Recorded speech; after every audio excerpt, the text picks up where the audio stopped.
Hello and welcome back to Bombchu News. My name is Andrew, I'm joined by Chris, and we'll be covering the news that we found interesting today.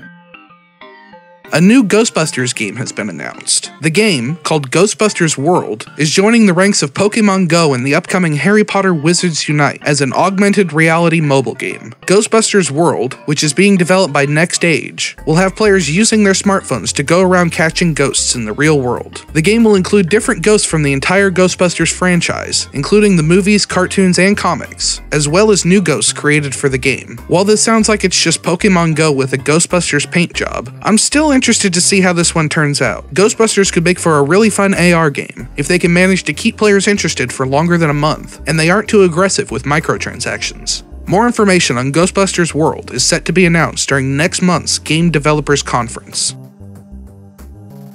So Calibur 6 released a pair of new character trailers featuring the return of series regulars Ivy as well as the scythe-wielding Zasalamel.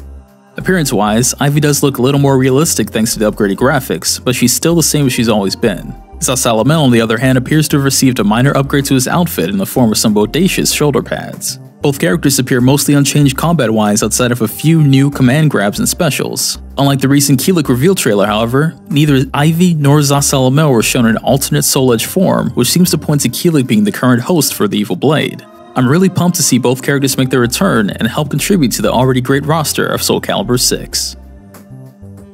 Dragon Ball FighterZ is finally going to address its online issues. Dragon Ball FighterZ was a huge hit and even became the most popular fighting game on Steam, and all of this is despite the online aspect of the game having serious problems from the beginning. The online lobby can be a mess, with players getting kicked out of the lobby seemingly at random, and also having trouble connecting to the lobby's ring matches. In an update video, Dragon Ball FighterZ producer Tomoko Hiroki stated that they are working to fix these issues, and that players can expect a patch to fix some of these problems by the end of this month. While she did state that this patch might not fix every issue players are having, they will also be releasing another patch by the end of March to fix any remaining bugs or problems that the first one missed. Dragon Ball FighterZ is an amazing fighting game, and I've loved all the time I've put into it despite experiencing all of these online problems myself. It's good to see Arc System Works trying to fix these problems and being vocal to the community about these efforts. It makes experiencing these problems less painful when you know a patch is right around the corner. The creator of Harvest Moon, Yasuhiro Wada, has announced his newest game, Little Dragon's Café. Little Dragon's Café is expected to release on Nintendo Switch and PlayStation 4, and as its title sounds, involves running a cafe.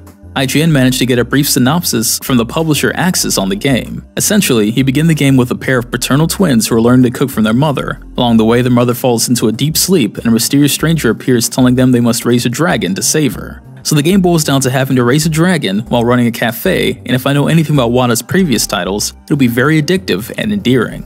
Outside of the picture shown here, little more is known of the game, but it does have a release window of summer 2018, so it shouldn't be too much longer till we get some solid info. Well, that's all the news we found interesting today. Feel free to share any awesome game news you may have missed in the comments below, and we'll see you guys next time.